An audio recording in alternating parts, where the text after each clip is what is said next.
हम तो ऐलान कर चुके हैं कि जो हमारे पानी पे हाथ डालेगा हम वो हाथ ही काट देंगे। अच्छा, दोस्तों, पाकिस्तान ने भारत के हाथ काटने की धमकी दी है।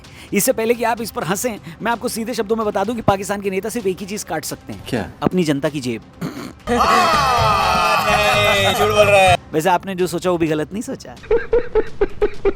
अब इसके बाद से लेकर यूएन से लेकर हर जगह पाकिस्तान का रोना चालू है। इसके अलावा 117 ऐसे लोग हैं जिन्होंने पाकिस्तान से दोबारा बात करने की अपील की है। कौन है ये लोग? कहां से आते हैं? दोस्तों, भारत और पाकिस्तान के 117 नागरिकों, जिसमें से 61 भारतीय नागरिक हैं और 56 पाकिस्तानी हैं, उन्होंने दोनों देशों के प्रधानमंत्रियों नरेंद्र मोदी और शहबाज शरीफ को एक ओपन लेटर लिखा है। इस पहल की कमान primarily centre for peace and progress के चेयरमैन ओपी शाह ने संभाली है। We would like the better relations. We would like to closer relations. We should develop close relations with Pakistan in many aspects. इस ग्रुप्स ने दोनों देशों के बीच लंबे टाइम से थमे डिप्लोमेटिक और पॉलिटिकल डेडलॉक को तोड़ने के लिए एक रोड मैप का प्रस्ताव रखा है। पहली मांग है कि दोनों देशों के बीच ऑफिशियल और स्ट्रक्चर्ड बातचीत फिर से शुरू की जाए, हाई कमिश्नर्स की वापस अपॉइंटमेंट हो, फुल डिप्लोमेटिक रिलेशंस बहाल किए जाएं और नॉर्मल वीजा सर्विसेज फिर से शुरू हो। इस पर किसी ने कहा कि वीजा तो अभी भी शुरू है, हाँ बस यहां से जाने का मिलेगा, आने का नहीं। चीटिंग करता है तो इसके अलावा दोनों देशों के बीच ट्रेड रास्ते खोले जाएं और एयर स्पेस को कमर्शियल उड़ानों के लिए फिर से खोला जाए। जम्मू कश्मीर सहित सभी पेंडिंग इश्यूज पर 2004-2007 के फ्रेमवर्क के तहत दोबारा चर्चा की जाए और सियाचिन ग्लेशियर जैसे इलाकों से सेनाओं को पीछे हटाने यानी मिलिटराइजेशन पर विचार हो। ये पढ़ते ही लोगों ने कहा, क्या कहा? कुछ भी। खैर, ये भी जान लेते हैं कि इस पर सिग्नेचर करने वाले लोगों में से प्रोमिनेंट लोग कौन हैं। इस लेटर पर सिग्नेचर करने वालों में दोनों पक्षों के राजनेता, फॉर्मर डिप्लोमैट, सामाजिक कार्यकर्ता और इंटेलेक्चुअल शामिल हैं। इंडियन साइड से इसमें वही हैं जिनका नाम आपने ऑलरेडी गेस कर लिया होगा। सबका नाम नहीं लूंगा, बहुत ज्यादा टाइम निकल जाएगा। आपको स्क्रीन पर वो लिस्ट दिखाई दे रही है। अब इस तरह की बात आज के माहौल में करना इतना इलॉजिकल है जिसके बारे में देश का बच्चा बच्चा जानता है। भारत के स्ट्रेटेजिक एक्सपर्ट्स, सरकार और आम जनता के बड़े हिस्से का मानना है कि ये मांग मौजूदा जमीनी हकीकत को देखते हुए प्रैक्टिकल या लॉजिकल नहीं है। पहला मुद्दा क्योंकि इसमें है टेररिज्म का। भारत की नेशनल सिक्योरिटी पॉलिसी का बेहद क्लियर प्रिंसिपल रहा है कि जब तक पाकिस्तान अपनी धरती से ऑपरेट होने वाले क्रॉस बॉर्डर टेररिज्म को पूरी तरह रोकता नहीं है, तब तक कोई भी प्रोडक्टिव बातचीत नहीं हो सकती। हाल के दिनों में भी जम्मू कश्मीर में हुए आतंकी हमलों के पीछे पाकिस्तानी आतंकियों का हाथ सामने आया है। ऐसे माहौल में बातचीत की वकालत करना सिक्योरिटी के लिहाज से सही नहीं माना जाता। दूसरा है, हम दोनों देशों के बीच की हिस्ट्री साफ कहती है कि सांप को दूध पिलाओगे तो भी वो काटेगा ही। भारत ने जब भी शांति का हाथ बढ़ाया है, पाकिस्तान की तरफ से धोखा मिला है। 1999 में जब प्राइम मिनिस्टर अटल बिहारी वाजपेयी बस यात्रा लेकर लाहौर गए, बदले में कारगिल युद्ध मिला। 2015 में जब प्राइम मिनिस्टर नरेंद्र मोदी अचानक लाहौर पहुंचे तो कुछ दिनों बाद पठानकोट एयरबेस पर आतंकी हमला हुआ। इतिहास गवाह है कि पाकिस्तान की सेना और वहां के आतंकी संगठन भारत के साथ पीस प्रोसेस को हमेशा पटरी से उतार देते हैं। दरअसल पाकिस्तान का पूरा सिस्टम ही इसके खिलाफ है। वो देश जो सिर्फ नफरत की बुनियाद पर बना था, उसने हर समय वही फसल तो काटी हुई है। तीसरी बात यह कि एक्सपर्ट्स का कहना है कि ये लेटर भारत जो आतंकवाद का शिकार है और पाकिस्तान जो आतंकवाद का स्पॉन्सर है, दोनों को एक ही ग्राउंड लेवल पर खड़ा करता है। इस पत्र में पाकिस्तान पर आतंकवाद रोकने का कोई साफ दबाव बनाने की बजाय भारत से भी उतनी ही जिम्मेदारी की उम्मीद की गई है जो कि जस्टिफाइड नहीं है।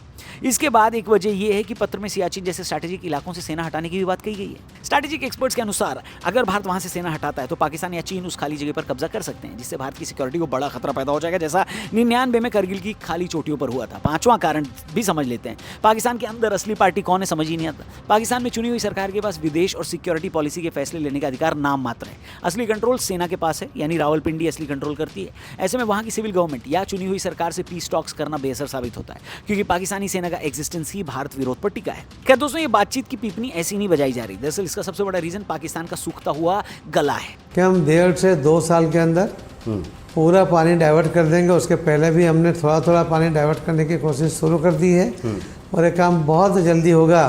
इसके कारण कश्मीर, पंजाब, हरियाणा, राजस्थान और दिल्ली जो पानी की कमी है वो पानी की कमी पूरी हो जाएगी। पाकिस्तान में वाटर क्राइसिस अब केवल एनवायरनमेंट या खेती की प्रॉब्लम नहीं रह गया, बल्कि ये देश के एग्जिस्टेंस और नेशनल सिक्योरिटी के लिए भी बड़ा खतरा बन चुका है। भारत पाकिस्तान के बीच इंडस वाटर ट्रीटी को लेकर चल रहा तनाव और पाकिस्तान के बड़े शहरों में मचा हड़कंप इसी का नतीजा है। पाकिस्तानी राजनेता अक्सर अपनी जनता को गुमराह करने के लिए भारत पर वाटर टेररिज्म का आरोप लगाते हैं, पर असलियत वहां का इंटरनल मिसमैनेजमेंट और पॉलिसीज है। अप्रैल 2025 में जम्मू कश्मीर के पहलगाम में हुए बड़े आतंकी हमले के बाद भारत सरकार ने कड़ा रुख अपनाते हुए ट्रीटी को अबेंस में डाल दिया था। भारत का साफ कहना है कि जब तक पाकिस्तान आतंकवाद पर रोक नहीं लगाता, हम पानी पर रोक लगाएंगे, ट्रीटी पर चर्चा नहीं होगी। इस फैसले ने पाकिस्तान की फार्मिंग सेक्टर और वाटर सिक्योरिटी की रीढ़ तोड़ दी। रीढ़ तोड़ दी ये मैं बोल रहा हूँ, असली में तो कोई और चीज टूटी है, समझे। तू समझा? नहीं, तू समझा नहीं। पाकिस्तान के पास पानी स्टोर करने की कैपेसिटी बेहद कम है। पाकिस्तान के अपने सरकारी आंकड़ों के अनुसार वहां सप्लाई होने वाले पानी का 35 से 40% हिस्सा पाइपलाइनों में लीकेज और चोरी के कारण बर्बाद होता है। पाकिस्तान के कई इलाकों में वाटर टेबल इतनी तेजी से नीचे गया है कि ट्यूबवेल और बोरवेल पूरी तरह सूख चुके हैं। मानसून के अनसर्टेन साइकिल और ग्लेशियरों के तेजी से पिघलने के कारण या तो अचानक विनाशकारी बाढ़ आती है वहां, या फिर भीषण सूखा पड़ता है। स्टोरेज डैम न होने के कारण बाढ़ का पानी सीधे समुद्र में बह जाता है। वहीं रावलपिंडी इससे बहुत डरा हुआ है। रावलपिंडी का मतलब है पाकिस्तानी मिलिट्री एस्टैब्लिशमेंट। उनके डर के पीछे गहरे स्ट्रेटेजिक कारण है। पाकिस्तान की 24 करोड़ से ज्यादा की आबादी और उसकी जीडीपी का लगभग 23% हिस्सा इंडस रिवर सिस्टम पर निर्भर है। अगर भारत वेस्टर्न नदियों जैसे सिंधु, झेलम, चेनाब पर अपने कानूनी अधिकार का यूज करते हुए run of the river projects या बाकी स्ट्रेटेजिक कदम तेज करता है तो पाकिस्तान भुखमरी की कगार पर आ जाएगा। पानी और बिजली की भारी किल्लत के कारण पाकिस्तान के पंजाब और खैबर पख्तूनख्वा जैसे प्रोविंस में गृह युद्ध जैसी स्थिति बन जाएगी। सेना को डर है कि भूखी और प्यासी जनता का गुस्सा सीधे रावलपिंडी जीएचक्यू पर फूटेगा, जिससे उनका तख्ता पलट भी हो सकता है। पाकिस्तान के डिप्टी पीएम इशाक डार और पीपीपी नेता बिलावल भुट्टो लगातार यूएनएससी और इंटरनेशनल कोर्ट में गुहार लगा रहे हैं कि पानी को हथियार न बनाया जाए, लेकिन भारत ने साफ बोला है कि वो किसी भी तीसरे पक्ष या मीडिएटर के फैसलों को एक्सेप्ट नहीं करेगा। रावलपिंडी को समझ में आ गया है कि उनके पास भारत से सीधे बायलैटरल टॉक्स करने के अलावा कोई रास्ता नहीं बचा, लेकिन इसके लिए उन्हें आतंकवाद का ढांचा ढहाना होगा। कराची पाकिस्तान का सबसे बड़ा शहर और फाइनेंशियल इंजन। यहाँ का डर पूरी तरह से सोशल और फाइनेंशियल कोलैप्स से जुड़ा है। कराची में नगर पालिका की पानी सप्लाई लगभग ध्वस्त हो चुकी है। शहर की 1/4 से अधिक आबादी पूरी तरह से अवैध टैंकर माफिया पर निर्भर है।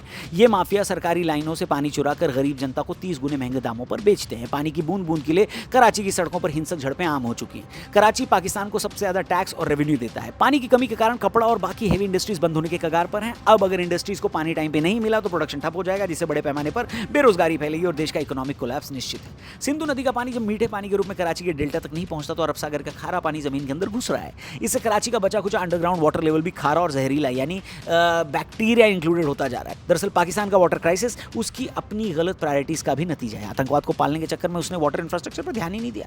आज जब भारत ने कड़ा रुख अपनाया तो रावलपिंडी के जनरलों से लेकर कराची के बिजनेसमैन तक सबको समझ में आ गया कि बिना भारत के सपोर्ट और इंडस वाटर ट्रीटी की बहाली के पाकिस्तान का भविष्य अंधकार में है। दोस्तों, इस बारे में अब बात होने लगी कि पाकिस्तान की इतनी बुरी हालत के बाद भी उसकी अकड़ नहीं टूट रही। पाकिस्तान के climate change minister Musadik Malik ने भारत को गीदड़ भभकी देते हुए हाथ काटने का बयान दिया। एक प्रेस कॉन्फ्रेंस को एड्रेस करते हुए इस कद्दू के शोरबे ने क्या कहा, आप खुद ही सुन लीजिए। हम तो ऐलान कर चुके हैं कि जो हमारे पानी पे हाथ डालेगा हम वो हाथ ही काट देंगे। और सिर्फ ऐलान नहीं कर चुके, 2 मरतबा 1-1.5 साल में दिखा चुके हैं कि अगर किसी ने हाथ डाला तो हम हाथ काट देंगे। इसके हिसाब से ये पहले से ही घोषित किया जा चुका है कि जो कोई भी इनके पानी को छुएगा उसके हाथ काट दिए जाएंगे। वो बात अलग है कि मियाँ का कटवाने का काम बचपन से ही चल रहा है, अब मैं क्या बोलूँ। दरअसल ये लोग गीदड़ भभकियों से काम ही इसलिए ले रहे हैं क्योंकि इनकी हालत खराब है। आप खुद सुनिए। हमारे मुल्क की 50% जो आबादी है उसका जरिया रोजगार जो है वो ज़राअत है, खेती बाड़ी है। ठीक है। हमारे मुल्क की 25% मईशत जो है वो खेती बाड़ी है। ये इस बात को खुद मान रहे हैं कि भारत ने अगर पानी नहीं छोड़ा या उसका डेटा नहीं दिया तो इसकी खेती से लेकर इंडस्ट्रीज तक बर्बाद होने वाले हैं। बल्कि उन्होंने तो ये भी कहा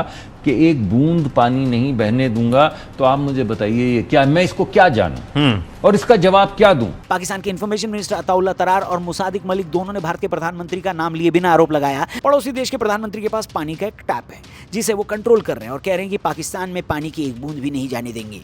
तो 8 जून 2028 में सिंधु का पानी पाकिस्तान पूरी तरह से जाना बंद हो जाएगा। बिल्कुल बंद हो जाएगा। तो सर, पाकिस्तान में सिंधु नदी से जुड़ी नहरों जैसे सुकूर बैराज की नहरों में पानी की भारी किल्लत है और 60 से 80% की कमी हो गई है, जिससे वहाँ की खेती बर्बाद हो रही है। अपनी इस नाकामी को छिपाने और भारत के सख्त स्टैंड से डर कर उनके मंत्री इस तरह की वायलेंट भाषा का इस्तेमाल कर रहे हैं। इतना ही नहीं, यूएन में पाकिस्तान के परमानेंट रिप्रेजेंटेटिव आसिम इफ्तिखार अहमद लगातार इस मुद्दे को लेकर यूएन सिक्योरिटी काउंसिल के चक्कर काट रहे हैं। उन्होंने पाकिस्तान के उप प्रधानमंत्री और विदेश मंत्री इशाक डार का एक स्पेशल लेटर यूएनएससी के अध्यक्ष कोलंबिया की राजदूत लियोनोर जालाबाता टोरेस को पर्सनल रूप से सौंपा। पाकिस्तान के रिप्रेजेंटेटिव ने सुरक्षा परिषद में एरिया फॉर्मूला मीटिंग्स ऑर्गेनाइज कर रोना रोया है कि भारत द्वारा इंडस वाटर ट्रीटी का अबेंस केवल 2 देशों की कंट्रोवर्सी नहीं बल्कि एक पूरी इंटरनेशनल कानूनी व्यवस्था और संधियों के लिए एक टेस्ट केस है। उन्होंने चेतावनी दी कि अगर कोई देश ऐसे इंटरनेशनल समझौतों को एक तरफा रोकेगा तो दुनिया में कोई भी ट्रीटी सेफ नहीं रहेगी। पाकिस्तान ने यूएन में आरोप लगाया कि भारत पानी को एक वेपनाइजेशन ऑफ वाटर की तरह इस्तेमाल कर रहा है, जिससे पाकिस्तान के 24 करोड़ लोगों के सामने गंभीर ह्यूमन और सिक्योरिटी क्राइसिस खड़ा हो गया है। यूएन में पाकिस्तान के इन पैंतरों पर भारत के विदेश मंत्रालय के प्रवक्ता रणधीर जायसवाल ने साफ शब्दों में बोला है कि पाकिस्तान के बयान अपनी इंटरनल फेलियर को छिपाने और दुनिया का ध्यान भटकाने के लिए खताश कोशिश है। भारत का स्टैंड क्लियर है, जब तक सीमा पर आतंकवाद का ढांचा पूरी तरह खत्म नहीं होता तब तक पानी पर कोई रियायत नहीं दी जाएगी। खैर दोस्तों, इस तरह से पाकिस्तान का रोना पीटना बताता है कि उसने न तो तैयारी की है और न ही वैसी पॉलिसीज बनाई है जिससे उनका ही पानी बचाया जा सके। अब सवाल यह है कि आखिर पाकिस्तान साल भर इस बात पर चुप क्यों रहा? तो इसका सीधा सा जवाब यह है कि वो दुनिया की सोच से पहलगाम के इंसिडेंट को भुला देना चाहता था। पहलगाम इंसिडेंट के बाद से जिस हिसाब से पाकिस्तान फंसा, ये कारण है। यही वजह है कि आज साल भर बाद पाकिस्तान जागा है। लेकिन भारत से इतने सारे लोग पाकिस्तान से बातचीत करने के लिए क्यों सपोर्ट कर रहे हैं, क्यों लेटर लिख रहे हैं? इस पर अगर आपका कुछ कहना है तो कमेंट करके जरूर बताना। चैनल को सब्सक्राइब करना, वीडियो पसंद आई तो इसे अपने दोस्तों से जरूर शेयर करना।